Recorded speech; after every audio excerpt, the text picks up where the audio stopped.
very clearly explained to you that international relations today, after especially the incident of 9/11 का जो वाक़या हुआ, उसके बाद से religion has come back.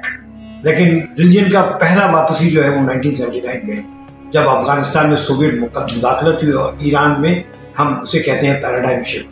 जो अमेरिका का सबसे बड़ा एलाई था, वो एलाई उसकी तरफ से हट के अपना एक इंडिपेंडेंट पॉलिसी बना लिया. और ये जाहिर सी बात अमरीकियों के लिए और दुनिया के लिए एक बहुत बड़ा धचका था. लिहाजा इसका मतलब ये हुआ कि हम अपने पैराडाइम खुद बना सकते हैं.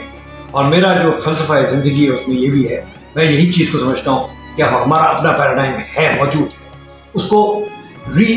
उसको रीस्ट्रक्चर करने की ज़रूरत है, उसको री एग्ज़ामिन करने की ज़रूरत है, उसको एग्ज़ामिन करने की ज़रूरत है कि वो क्या था.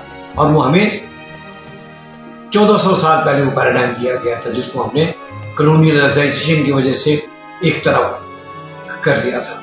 लेकिन अब दोबारा ये इनकलाब एक आ चुका है दुनिया में, और वो है रिलीजियस इनकलाब. यानी रिलीजन जिनको 1945 के बाद सेकुलरिज्म के नाम पे मार्जिनलाइज कर दिया गया था. 1979 के दो वाक़यात, ईरानियन रेवोल्यूशन जिसका मैंने जिक्र किया है, और दूसरा अफगानिस्तान में मुदाखलत के बाद मजहब वापस आ गया है. And it is there in a big way. वो आप उसका अंदाज़ा इसी चीज़ से लगा सकते हैं कि अमेरिका में जितनी बड़ी बड़ी किताबें अभी लिखी जा रही हैं, बड़े बड़े स्कॉलर काम कर रहे हैं, उसमें सैमुअल हंटिंगटन का नाम लिया जा सकता है, जोसेफ नाई का नाम लिया जा सकता है, और भी बहुत सारे ऐसे लोग हैं जो मजहब को स्पेस दे रहे हैं अपने मुतालिया में.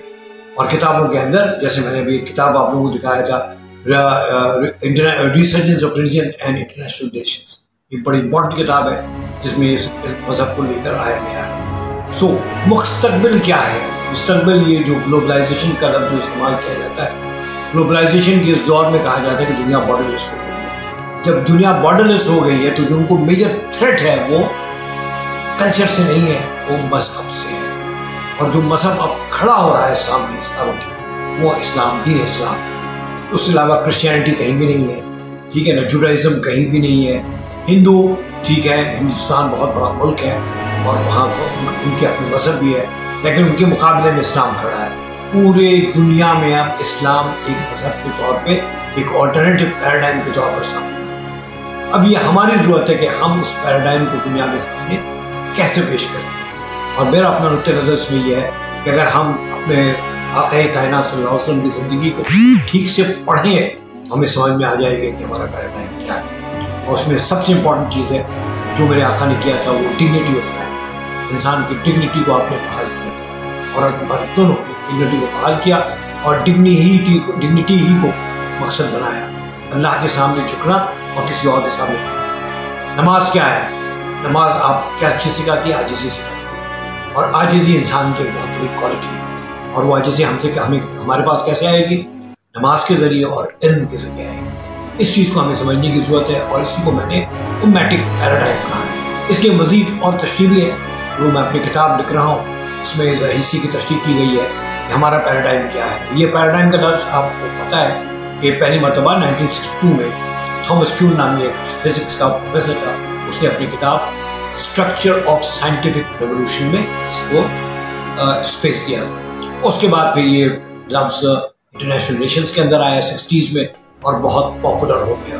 और आज आप देख रहे हैं जो पावर पॉलिटिक्स और दुनिया की जो बातें की जा रही हैं पॉलिटिक्स के हवाले से, उसे कहा जा रहा है कि आपका लेंस क्या है, यानी आपका पैराडाइम क्या है, किस पैराडाइम के तहत आप चीज़ों को देखते हैं. इस पैराडाइम के को समझाने के चक्कर में हंटिंगटन ने बहुत खूबसूरत आर्टिकल लिखा, जो किताब की शक्ल में मौजूद है, क्लैश ऑफ सिविलाइजेशन. उसने कहा दुनिया में 8 पैराडाइम है, उसमें से मुसलमानों का एक पैराडाइम है, चाइनीज़ का एक पैराडाइम है, वेस्ट का अपना एक पैराडाइम है, ठीक है ना. इस तरीके से उसने मुख्तलिफ पैराडाइम का जिक्र करके, जो हमें जिस चीज़ की ज़रूरत है वो फोकस करना है पैराडाइम. और हमारा पैराडाइम क्या है, जब हम इसको समझेंगे तो दुनिया के सामने बेहतर तौर पे पेश कर सकेंगे. और पेश करने का तरीका ये है कि मुसलमानों में जो स्टेट्स बिखरे पड़े हैं, उनका इकट्ठे होने का सिलसिला शुरू हो चुका है. ऑर्गेनाइजेशन ऑफ इस्लामिक स्टेट जो है, वो ऐसी जिसको आप कहते हैं, वो उसी की तरफ एक अहम कदम है. हमसे ज़्यादा हमारे राइवल्स जो हैं, मैं दुश्मन तो नहीं कहूँगा, हमारे जो राइवल्स हैं दूसरे स्टेट, वो इस चीज़ को बेहतर तौर पर समझ रहे हैं. और हमें अपनी पैराडाइम को मजबूत करने के लिए फिर لڑائی سے پہلے ہم آہنگی پیدا کریں، جسے قائد اعظم نے کہا تھا کہ peace within and peace without. جب تک ہم مضبوط نہیں ہو جاتے ہیں، طاقتور نہیں ہو جاتے ہیں ہر لحاظ سے، ہم نے کسی اور کے ساتھ، جس کو ہم کہتے ہیں کانفلکٹ نہیں لینا ہے، ہم نے اس کانفلکٹ زون سے نکلنا ہے، ٹھیک ہے؟ جب کانفلکٹ زون سے نکل جائیں گے تو پھر ہمیں بات سمجھ میں آئے گی۔ دیکھیے بر صغیر میں مسلمان بڑے عرصے سے رہے ہیں اور انہوں نے مائنورٹی میں ہوتے ہوئے رول کیا۔ رول کرنے کی بنیادی وجہ یہ تھی کہ مسلمانوں کے اندر وہ طاقت موجود، اس کے ذریعے وہ لوگوں کی بھلائی کر سکتے، اور یہاں کے لوگوں کی بھلائی میں مسلمانوں کا بڑا رول ہے بر صغیر۔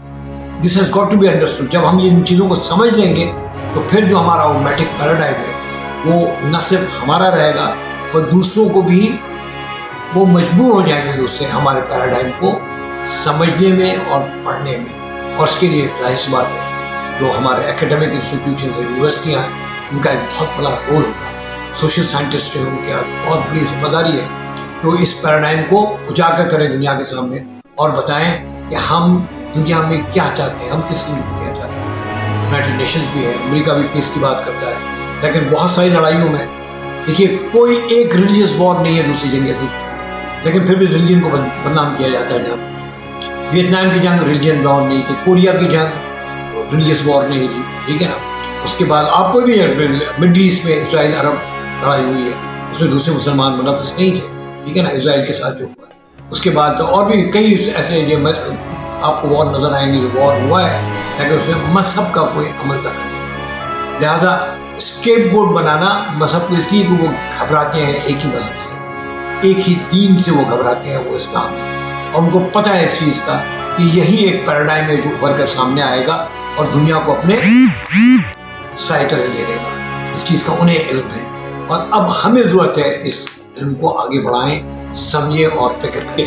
اومیٹک پیراڈائم بنیادی طور پہ ڈگنیٹی آف مین کو جو اجاگر کرنے کا کائنات صلی اللہ علیہ وسلم آئے تھے، اس کا نام ہے اومیٹک پیراڈائم۔ انسان کو اس کا مقام دے، اور مقام دینے کا مطلب ہی ڈگنیٹی ہے۔ جب آپ اس کو ڈگنیٹی دے دیا، عورت کو اور مرد کو دونوں کو ڈگنیٹی آپ نے دے دیا ہے۔ ڈگنیٹی کا مطلب باہمی عزت، ایک دوسرے کا خیال کرنا، ایکسپلائٹیشن کو ختم کرنا۔ جو اکنامک ایکسپلائٹیشن ہوا ہے اس کو روکنے کا طریقہ ہی ہے اومیٹک پیراڈائم۔ یہاں پر سلام اس پر کہ جس نے گالیاں سن کر دعائیں کی، سلام اس پر کہ جس کے گھر میں سونا تھا نہ چاندی تھی۔ آپ نے ایکومولیشن آف ویلتھ کو روکنے کا عمل جاری رکھا۔ آپ نے خود غربت کو اپنایا۔ غربت کو دور کرنے کا طریقہ یہی تھا کہ خود جب آپ نے اپنایا تو دوسروں نے آپ کو عمل کرتے ہوئے سیدنا ابوبکر صدیق رضی اللہ تعالیٰ عنہ، حضرت عمر، حضرت عثمان غنی، یہ سب دینے والے بن گئے، اور یہی اس چیز کی ضرورت ہے۔ جب آپ دینے والے بن جائیں گے اور اس کی رضا کے لیے آپ دیتے ہیں تو پھر آپ کو کسی چیز کی ضرورت نہیں رہتی۔ یہی اومیٹک paradigm, dignity of man, sharing of knowledge, sharing of wealth. Wealth آپ اپنے پاس کم رکھتے ہیں، اس کے لیے بہت خوبصورت ایک نظم ہے جو ہمارے پیراڈائم کو بہت خوبصورت طریقے سے اومیٹک پیراڈائم کو ایکسپلین کرتا ہے۔ وہ اقبال کا نظم ہے صدیق۔ یہ کمپٹیشن ہے کون رائے حق لے سکتا ہے، ٹھیک ہے نا؟ یعنی رائے حق کیا ہے؟ رائے حق وہی ہے جو میرے آقا نے ہمیں بتایا ہے، اور وہ اس کی لائٹ ہمیں کہاں سے ملتی ہے؟ قرآن سے۔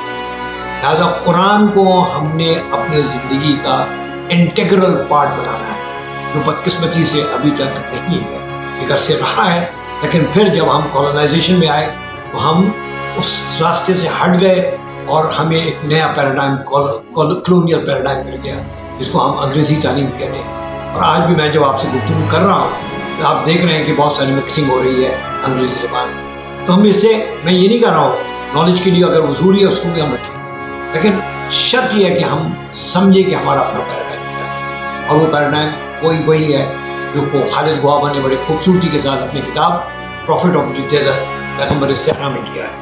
اس کو سمجھنے کی ضرورت ہے۔ سیرت النبی پہ بے شمار کتابیں ہیں، ہمارے سلیبس میں یہ کتابیں نہیں ہیں، ہمارے بچوں کو ان کتابوں سے آشنا کروانا ضروری ہے۔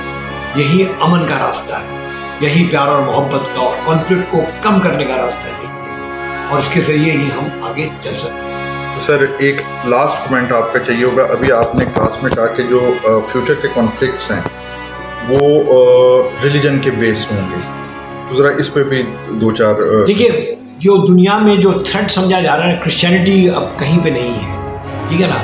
جو हटिंगटन ने कहा है ना, जो 1992 में उसने आर्टिकल लिखा था क्लैश ऑफ सिविलाइजेशन में, उसने कहा था कि एक ही मजहब है जो उभर कर सामने आएगा और वो सबके लिए थ्रेट बन जाएगा, क्योंकि दूसरे तो देखिए कन्वर्शन तो हो रही है इस्लाम की तरफ, लेकिन क्रिश्चियनिटी या हिंदुइज्म ये तमाम को थ्रेट नहीं समझा जा रहा। ये सोचने की बात ये कि इस्लाम को थ्रेट क्यों समझा जा रहा है, ठीक है ना। इस्लाम में अगर हम कहते हैं कि मदरसा थ्रेट है, तो मदरसा वाले तो गरीब हैं, उनके पास कहाँ पैसा और दौलत है। ये दौलत वाले तो वो हैं जिनके पास आर्म्स एंड एम्यूनेशन, अमरीका है, उसके बाद दुनिया के हर किस्म के वेपन्स मौजूद। लड़ेगा तो वो, हमारे पास तो लड़ने के लिए साजो सामान भी नहीं है, लेकिन जानबूझ के हमें बताया जा रहा है कि नहीं मजहब थ्रेट है, मजहब थ्रेट है। अब मजहब को आप न्यूक्लियर वेपन के जरिए नहीं रोक सकते। मजहब नाम है मोहब्बत और प्यार का, और ये हमें मिलती है अपनी आखिर की ज़िंदगी से। उसको आप पढ़ेंगे तो आपको बात समझ में आएगी। सर बहुत शुक्रिया सर, बहुत शुक्रिया। Support Strategic Analysis Group by subscribing the channel and liking the videos.